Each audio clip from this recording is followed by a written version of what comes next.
And elasticity of supply. तो जो supply curve की शेप है उसको देखते हुए ही हम 3 डिग्रीज बता सकते हैं, 3 क्या 5 डिग्रीज बता सकते हैं प्राइस इलास्टिसिटी ऑफ सप्लाई की। और वो 5 डिग्रीज कौन सी हैं? Price elasticity of supply equals to 1 हो सकता है, सॉरी डी लिख रहा हूँ मैं, ऐसा आएगा यहाँ। Price elasticity of supply equals to 1 हो सकता है। Price elasticity of supply is equals to 0 हो सकता है। Price elasticity of supply greater than 1 हो सकता है। Price elasticity of supply less than 1 हो सकता है। और price elasticity of supply infinity हो सकता है।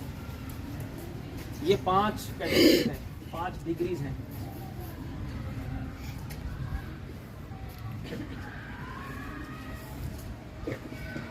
तो यहाँ हमने देखना है कि कौन सा सप्लाई कर्व किस डिग्री को बताता है। अगर हम शुरुआत करें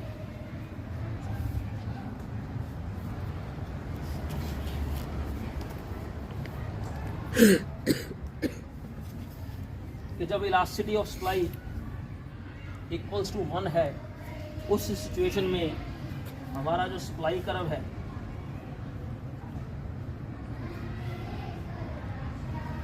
ये प्राइस, यहाँ क्वांटिटी सप्लाइड, वो ओरिजिन से अपवर्ड स्लोपिंग बनेगा।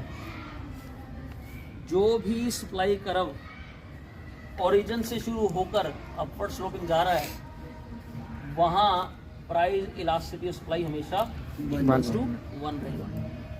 क्लियर है? सिंपल बात है, ये आपको दिमाग में रखनी है। हालांकि इसके पीछे लॉजिक्स हैं पर वो आपके अभी सिलेबस का हिस्सा नहीं है, तो उस पर नहीं जाते हैं। सिंपल स्टेट बार आपको याद रखनी है। अगर ओरिजिन से शुरू हो रहा है सप्लाई कर्व तो elasticity of supply is equals to 1। Clear? अब दूसरा पॉइंट,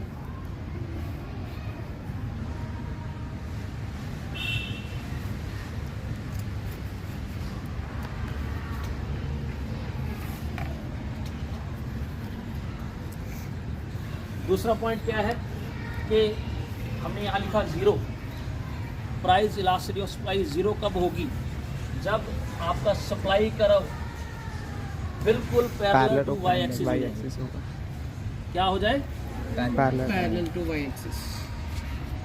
जैसे एक छोटा सा इसको मैं एक्सप्लेन कर देता हूँ कि अगर P1 है, P0 है ये, तब भी क्वांटिटी आपकी क्या है? Q0। अगर प्राइस बढ़कर P1 भी हो गया तब भी क्वांटिटी में कोई चेंज नहीं आया। तो जब हम कहते हैं कि price elasticity of supply is equals to percentage change in quantity supplied divided by percentage change in price, तो ऊपर तो कोई चेंज आ ही नहीं रहा। फॉर्मूले में अगर आप देखो percentage change in quantity supplied तो 0 है, कोई चेंज नहीं आया तो 0। तो आंसर भी क्या आएगा? 0। तो इस केस में प्राइस इलास्टिसिटी ऑफ सप्लाई भी 0। ठीक है, कोई प्रॉब्लम नहीं। उसके बाद जो हम कह रहे हैं कि price elasticity of supply greater than 1 की बात कर रहे हैं, third point, price elasticity of supply greater than 1, ये कब होगी?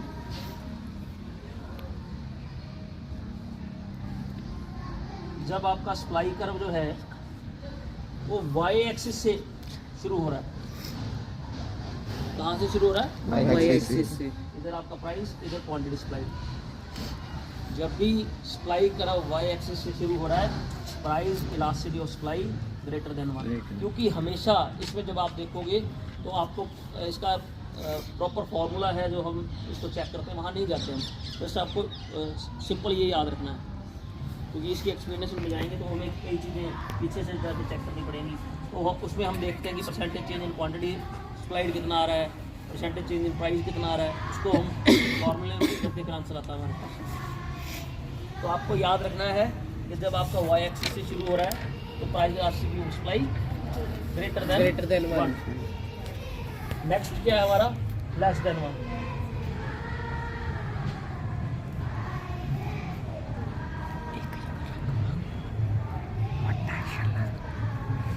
हमेशा लेबलिंग जरूर करनी है। जब भी डायग्राम बनाना है आप वाई एक्सिस बना रहे हो तो ओ वाई लिख दो, एक्स एक्सिस बना रहे हो तो वहाँ एक्स लिखो, इधर प्राइस दिखाना है, इधर क्वांटिटी सप्लाई, ये मार्किंग होनी ज़रूरी है। उसके बाद आपका ये सप्लाई कर्व देखो कहाँ से शुरू हो रहा है, एक्स एक्सिस से। तो जब भी सप्लाई कर्व एक्स एक्सिस से शुरू होगा उस केस में प्राइस इलास्टिसिटी ऑफ सप्लाई हमेशा 1 से कम ही आएगा। क्लियर? Yes sir. क्लियर? अब लास्ट बात आती है इन्फिनिटी की।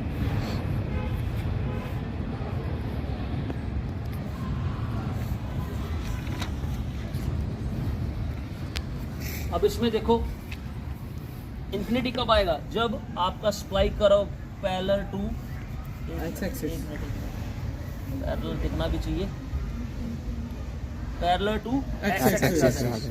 अब आप देखो प्राइस P0 है, चाहे क्वांटिटी Q1 है, Q2 है, तो यहाँ तो क्लियरली आपको दिख रहा है क्वांटिटी में कुछ भी चेंज आ रहा है, नीचे चेंज 0 है। इसी फॉर्मूले को हम ध्यान से देखें तो यहाँ पर ये पता चल रही है बात कि ऊपर कुछ भी चेंज आता रहे, percentage change in quantity supplied में कोई भी चेंज आ रहा है लेकिन प्राइस में कोई चेंज आ ही नहीं रहा। नीचे चेंज 0 है तो 0 को किसी भी वैल्यू से डिवाइड करोगे आंसर क्या आएगा, इन्फिनिटी। क्या आंसर आएगा, इन्फिनिटी। तो इसलिए प्राइस इलास्टिसिटी ऑफ सप्लाई क्या आएगी, क्लियर है? Yes sir. ये है 5 degrees, 5 degrees of price elasticity of supply. तो हम डायग्राम को देखते ही बता सकते हैं कि इसकी इलास्टिसिटी क्या है। ओरिजिन से शुरू इक्वल्स टू 1, वाई से शुरू ग्रेटर देन 1, एक्स से शुरू less than 1, parallel to y axis 0, parallel to x axis infinity. Clear है? Yes sir. कोई कंफ्यूजन है तो बताओ। खत्म करें इस टॉपिक को। ओके।